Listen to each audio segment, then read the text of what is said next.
Hello there, and welcome to this week's edition of Craze Critique.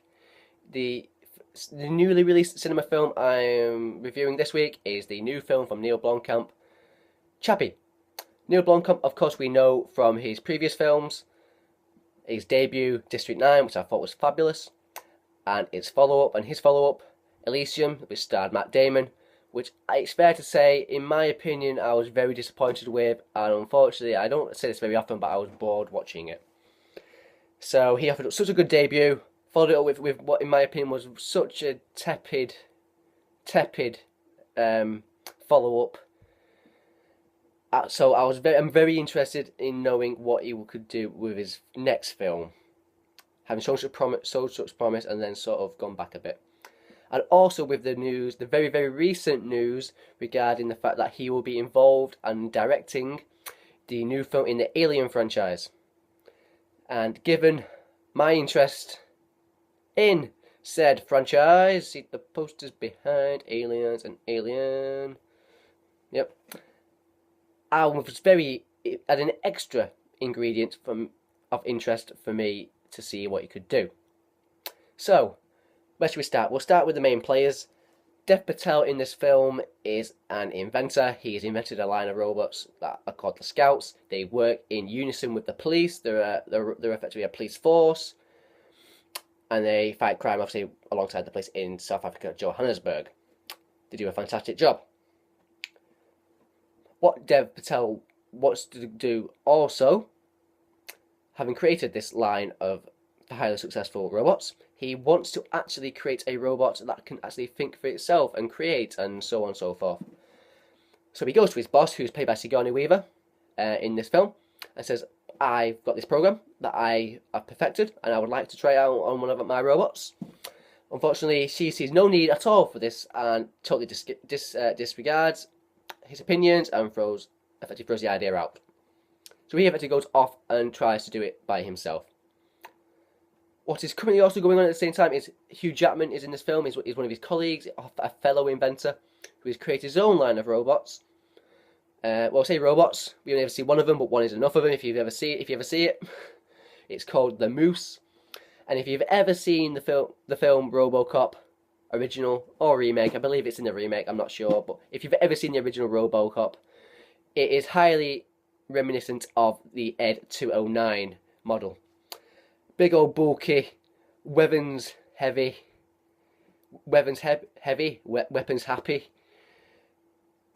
police force robot. So yeah, and he would like this to go into production. Unfortunately, with the current role of the Scouts that Dev Patel has proposed, there is currently no need for said Moose, if you will. So that creates a bit of a rivalry and therefore tension. We'll go to that soon in the review, what happens. I won't go into what happens, but we'll go into certain things that go on. I must say about Hugh Jackman, briefly, in this film he wears two things. No normal person could ever wear these things ever and succeed. The first thing that he wears is a mullet. Hugh Jackman has a mullet.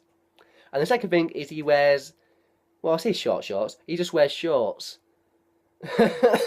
And the mullet and the shorts, I don't think I've ever seen anybody try to pull off that combination before successfully. If anybody could do it, Hugh Jackman could. But even Hugh Jackman can't quite pull off the combination of a mullet and shorts. The mullet he just about gets away with, but the shorts is just a bit too much. Sorry, that's just completely going off the review there, but I just had to bring this up because it's been mentioned many a time by many people. Yeah, but so yeah. Going back to, while this is going on with their company, there are some gangsters who are trying to want to pull off a bank heist, effectively, to pay off a debt to another local gangster. So their idea is to get one of these robots, and so they kidnap Dev Patel, and get him to reprogram one of these robots in order to help them perform a robbery. What they of course don't know is that he has put his own program into this robot originally, and it's effectively just like a baby robot in a way. It's learning. So it then proceeds is them teaching it how to be gangster, and them teaching it how to be gangster, whilst Dev Patel's trying to teach him morals and how to be good. So there's a nice combination going on there. I must say the gangsters in this film are played by. I obviously have no knowledge of this group whatsoever, but they're played by a group of. I think it's rap artists, isn't it, from the South African rap group Die Antwoord, Ninja and Yolandi, I believe. And I must say, there was a lot of talk about them being not very good in this film in terms of acting. And I thought they actually performed rather reasonably well, because they had no previous acting experience. I really did like Yolandi in this film. She brought a different sort of, I don't know, twang. Not twang. I don't know. She brought something different to the film in her character. Because you say you've not seen something like her before. You have seen something like her before, but it's nice to see something different, just something different. So I thought she was pretty good, and Ninja's okay. Ninja's all right. Dev Patel, I love Dev Patel. Does an okay job in this film. Hugh Jackman does the best he can, to be honest, in this film with his role. It's rather a 2D role for him, and probably the less said about Sigourney Weaver's role in this film, the better, because considering her status, and her status as a science fiction, effectively the queen of science fiction, she's completely wasted in this film. So I hope this is not an omen going towards his project with Alien. I hope he utilises Sigourney Weaver a lot better in said film, if she isn't going to be in it, because her role effectively here consists of two situations, and it's in an office, and it's like, what is the point? What was the point of that? Very disappointed with Sigourney Weaver's role in this film. Hugh Jackman is kind of wasted in a way. It's nice to see him play a villain. It certainly is nice to see him play a villain, and he's got a very quirky look, as we've mentioned. But he's quite a 2D villain. And like I said previously, there's sort of many resemblances to RoboCop in that sense, being effectively two sort of scientists going head to head, wanting to promote their rival creations, if you will. One obviously one's trying to create something that is what is human, what is robots sort of situation, and the other is just effectively a big old war machine. So yeah, we've got very much similarities to RoboCop here. I love the score. Hans Zimmer's score was great. A complete electronic score in this film, and there's obviously contributions from the group Die Antwoord in this film. So it's a nice. I like the music. I like the score. Performances were okay by Dev Patel and Yolandi and Ninja, and Hugh Jackman. Sigourney Weaver's wasted. Yeah. So what else? What else we got? So in terms of writing, I think the script could have been written better. Certainly. That's the one thing I think Neill Blomkamp needs to get down. He needs to get somebody in writing with him, I think, because he's got the ideas. There's no doubt about it. He's got the ideas there to put forward into a film. And he's got, my word, he's got the look. It looks fantastic. Chappie is fantastic. By the way, I'm not even mentioning Sharlto Copley, who plays Chappie in effectively a motion capture performance. He's fabulous. Sharlto Copley is fabulous in this film, and Chappie is fabulous. It could have easily turned into such a terrible, terrible, distracting performance, but he makes Chappie warm and makes him. You feel for Chappie, and that is all. That's the biggest compliment you can give to Sharlto Copley's performance in this film. So yeah, Chappie is great. Sharlto Copley is great. Like I've said previously, he needs somebody to write though. He needs somebody to put his ideas in a better. To portray his ideas a bit better. Because he's not the best writer, I don't think, Neill Blomkamp. But I must say, because I must comment upon about the amount of criticism that the film has got. The film has received quite a lot of criticism, and it's even less criticism than Elysium. I thought Elysium was quite terrible. I want to, it wasn't terrible. It was just boring and monotonous and predictable, and that's the worst thing you can say about a film, in my opinion. It's predictable and boring. Whereas Chappie is not by no means boring. There's some good performance in there. There's some great effects, some great music in there. It is by no means perfect whatsoever, but there's stuff to admire. Certainly stuff to criticise, which I have, but there's stuff certainly to admire also. So it is not deserving of the criticism that is received, in my opinion. But yeah, there we go, Chappie. It's worth a watch, particularly if you're interested in seeing what Neill Blomkamp has to bring to the table in terms of the future Aliens film.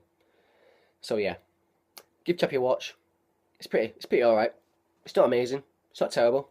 It's worth a watch. It's worth at least one watch, purely for Sharlto Copley's performance with Chappie. So yeah, there we go, Chappie. So we now move on to my classic review film of the week, which this week is the 1993 film Menace II Society. Now, in the early 90s, there was a whole spate of effectively hood drama films, if that's the genre you're going to put them into, I suppose. And by far, Menace II Society, along with Boys in the Hood, are the two that stand head and shoulders above the rest. And why do that? Oh, sorry, I shouldn't be including Boys in the Hood when Menace II Society is the one I want to talk about. Why does Menace II Society stand head and shoulders above the rest? Why? Because it feels real. I obviously have no experience whatsoever of what it would feel like to be in South Central Los Angeles at all. It's fair to say, being living here in Britain, but it felt real. The characters felt real. It mainly focuses on character Kane and his best friend Kevin Anderson, who's O-Dog, who's nicknamed O-Dog. O-Dog. Oh. Tate Lorenz. Sorry, Tate Lorenz. Sorry, Tate Lorenz. What am I on about? Lorenz Tate. Sorry. What am I on about here? Dear me. Lorenz Tate in this film is a tour de force as O-Dog. Oh, he is just fantastic because he feels so real. He feels like he is a product of the streets, an absolute product of the streets.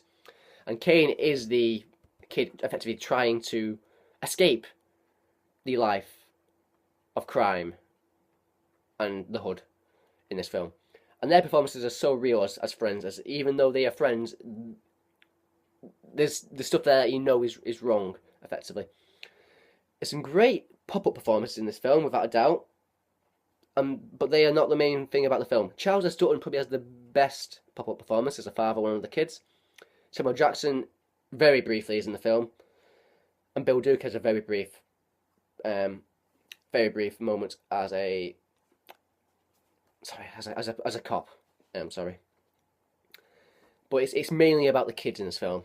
It's mainly about Tyrone Turner and Lorenz Tate, and their performances are what sell the film. Jada Pinkett Smith as well. I should have done my research. I think this was the film that effectively put her into the mainstream, and she's great in this film as a young mum, who is the love interest of Kane. So the performances are great. The writing and the dialogue is fabulous. It's fabulous because because it's wrong, it's right, it's everything that's real, in a sense. The writing's great. It's brilliantly directed. The way the camera moves in this film is fabulous. Yeah, I don't know what more to say as well. The soundtrack is fabulous. It's almost as it is essential viewing, because it was one of the first sort of films to break out about real young black men in that situation. So it is essential viewing. Of course, you've got to judge it purely on its film merits also, but on those film merits, the performances are wonderful, particularly considering most of them were debut and unknown performances at that moment in time. So, yeah, I just don't know what's more to say, really, to be honest, about this film, other than it's essential viewing. It's poignant. It's about life. It's about people changing their lives, and all I can go off is you can take away is the main thing. One of the main lines I remember about this film is that Kane's grandfather asks him whether he says, "Do you care if you live or die?" And it was the the first part of the film. He's like, "I don't know. I really don't know," and that felt real, and it felt so. It just felt so right, not right, but in terms of what was being said, and yeah, I can't really explain it really, but yeah, it's a great film, Menace II Society. There we go. Don't know what more to say really. Yeah, so there we had Menace II Society, the classic film review of the week, and Chappie was the cinematic new release film of the week. So couldn't be more different there really. But yeah, give them both a watch, and I hope to see you again next time sometime. Thank you for watching, and goodbye.